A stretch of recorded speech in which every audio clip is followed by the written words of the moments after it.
আসছে পহেলা বৈশাখ, সে উপলক্ষে একটু কথা বলি। সেটা হচ্ছে গিয়ে আমরা কিন্তু বাংলা কালচার, বাংলা ভাষা এবং বাংলা রীতিনীতি থেকে অনেকটা পিছিয়ে গেছি। আর শুধু আমরা পিছাচ্ছি না, আমাদের সন্তানেরাও পিছিয়ে যাচ্ছে। আপনি দেখুন, বেশিরভাগ ছেলে মেয়েদেরকেই বাংলা ব্যাপারে জিজ্ঞেস করুন, পয়লা বৈশাখের যে কোনো কোশ্চেন করুন, সে সঠিক আনসার দিতে পারবে না। যেমন আমি গত বছর দেখেছি, টিভিতে নিয়ে খবর হয়েছে যে যারা ঘুরতে গেছে ম্যাক্সিমাম ইয়াং জেনারেশন ছেলে মেয়েদেরকে সাংবাদিক জিজ্ঞেস করেছে বাংলা 12 মাসের নাম, সেটা পারে নাই।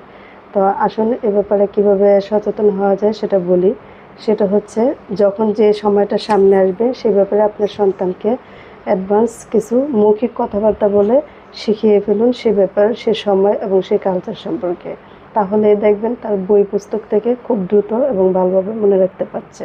যেমন আজকে পয়লা বৈশাখ, তো পয়লা বৈশাখের ব্যাপারে যখন পয়লা বৈশাখ আসছে সে ব্যাপারে যত প্রশ্ন আছে আপনার সন্তানের মুখে মুখে আলোচনা করে সেগুলোর সমাধান দেন এবং প্রকৃতি থেকে দেখিয়ে বুঝিয়ে বাংলা কালচার, বাংলা ভাষা এবং বাংলা রীতিনীতি সম্পর্কে তাকে সচেতন করে তুলুন।